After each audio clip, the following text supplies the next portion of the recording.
Tāpēc, ka es zinu tikai kopīgo likteni. Man izdevās izsprukt un paslēpties pagalmā.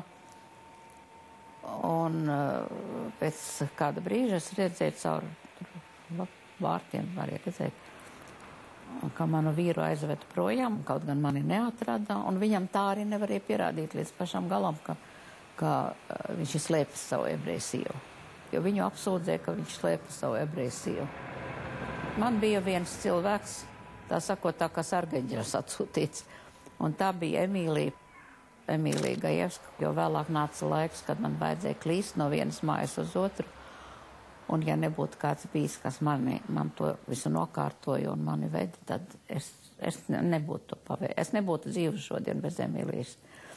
Tie cilvēki jau mums ārkārtīgi palīdzēja. Tā bija tā kā Čevsku ģimene un Emīlija Rajevska. Viņa tur bija tā, kas, šepējās kā vien varēja, lai cilvēkus glābtu. Tas ir neticami, ko tā vienā mazā sieviete visu padarīja. Izdzīvot okupētajā Latvijā varēja tikai, ja tevi kāds ar dzīvības briesmām glāba. Jebkura draudzīgs skatiens, jebkurš rokas spiediens, kura maizes ņuka vai rikajā, kas tika pamesta, tos atcerēšos līdz pēdējiem brīdim, kas vairs nav tik pārāk tālu. Ja? Pēc vārdiskā saraksta vairāk kā 30 cilvēku, kurus es zinu, ir par šo mēģinājumu glābt savus ebreju līdzpilsoņus, ir samaksājuši savu dzīvi. 1943. gada vasarā sākās ebreju pārvietošana no geto uz Mežaparkā ierīkoto Kaizervaldes koncentrācijas nometni un tālāk uz koncentrācijas nometnēm Polijā un Vācijā. 1943. gada rudenī geto vēl atradās ap 120 ebreju, kas sakopa teritoriju un šķiroja vērtīgās mantas sūtīšanai uz Vāciju. 1943. gada 3. novembrī geto teritoriju atdeva pilsētai. Vēsturnieku apkopotie dati liecina, ka izdzīvoja apmēram 1500 no 70 000 Latvijas ebreju, kas nokļuva Vācu okupācijā. No tēva mēs bieži atnācām te ar ģimeni, jā. Un tā pie baznīcas vārtiem stāvējām, skatījāmies, kas te notiek. 33. numurā no 2. jeb 3. stāva es arī neatceros, bet es pats redzēju. Ļauj haltu un viens ebrejs izleca par logu ārā. Tad bija šāviens un tēvs man rauj prom, un es nezinu, vai viņam nošāva, ja viņš salauz kaut ko tur, bet tad es tikai zinu, ka tas varēja būt tad, kad viņi sāk te dzenāt un tīrīt. Tā es spriežu. Tad, kad nāca karš, jau nāca to fronti, nāca tuvāk uz šejieni, un tad te nāca daudz bēgļi nāca no Krievijas.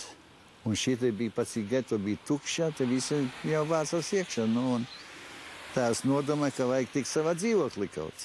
Neviena sēta nebija. Te viss, kam bija tas sēts, viss bija pilnīgi, kas bija koku žogi, tie viss bija nodedzināti. Kādu mēnesi vismaz nevarēja vispār ieiet dzīvokļi iekšā, jo viss bija pilnīgi vienās blaktīs. Pilnīgi pa sienām, nevis tā, bet rāpoja čupām rāpoja. Sarkans. Un tā mēs ar sēru tur dedzinājām sveces un tā, tad viņas citi ielīdzekļi nebija. Ienāca Krievu armija iekšā un no tās skolas iznāca ārā ģimene un vēl, tur bija kādi 5-7 cilvēki. Iznāca ārā ebreji, kas bija iemūrējušies kaut kur iekšā un īsti kaut kā bija paglābušies. Es to redzēju. Jā, es to redzēju. Nezinu, kas te bija pateicis. Mēs izgājām uz ielas, viņi stāvēja te pie zaļās mājas, pāri te mazākā un lielā viņi stāvēja, kad 7 cilvēkiem bija. Vienu jauku dienu 45. gadā maijā, kad es jau strādāju un no rītā taisījos iet uz darbu, zvans pie durvīm un stāvēja mamma.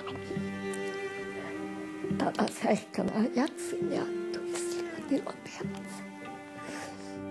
Bez tam arī laime bija, un tas jau saskaras ar brīnumu. Laime un brīnums, tie ir divi iedzieni ļoti tuvu. Un, kad es iznācu 9. maijā no meža, un pretī nāk vācu armijas kolonas ar valtim roku apsējam, un cits ir tā ņirgādamies uz spieķa, īpaši tīri izmazgātās apakšbikses, kā balti karogi, jāstaigā pacēlis. Es tajā brīdī domāju, bija vērts. Tikai pēc tam es domāju, ko es ar to dzīvi iesākšu? Neviena nav, manas pasaules nav. Redziet, Rīgā priekš manis bija pārvērtusies tādā rēgu pilsētā. Jo viss, kas man bija pierasts, kur man saknes bija, jā, tā ģimene, vide, tā vairs nebija. Tā bija izpostīta. Un izpostīta tik pamatīgi, ka viņa nekad nav atzimusi. Un es centos vispār par realitāti daudz nedomāt. Es centos sevi audzēt spīti drausmīgu, ka par spīti visam es izdzīvošu, un man bija tāda sajūta, ka tas ir pat man pienākums. Tā kā es dzīvoju nevis vienkārši kā es, bet arī, zināmā mērā, kā šīs pagātnes trauks, kur viņa var saglabāties. Un šī apziņa man bija ļoti stipra. Ja mēs runājam par tautībām, tad atšķirās jau tikai mazliet mentalitāte. Bet labums un sliktums tās taču ir vienādas kategorijas visām tautām. Man ir gadījies dzirdēt frāzi, ka visi latvieši ir fašisti. Tāpat es esmu dzirdējusi, ka visi žīdi ir bijuši čekisti. Mēs visi piedzimstam tik ļoti labi. Mēs visi piedzimstam skaidri, tīri. Mēs, kad guļam autiņos, mēs visi esam brīnišķīgi. Kas notiek ar mums cilvēkiem? Es neesmu pārliecināta, nemaz neesmu pārliecināta ar savu tagadējo pieredzi, ka kaut kas tam līdzīgs nevarētu vairs atkārtoties.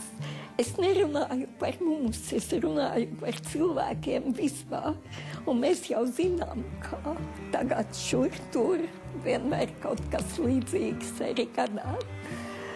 Man liekas, par to ir jārunā un ir jārunā daudz, lai cilvēki zinātu, uz ko citi cilvēki ir spējīgi, uz ko cilvēki vispār ir spējīgi.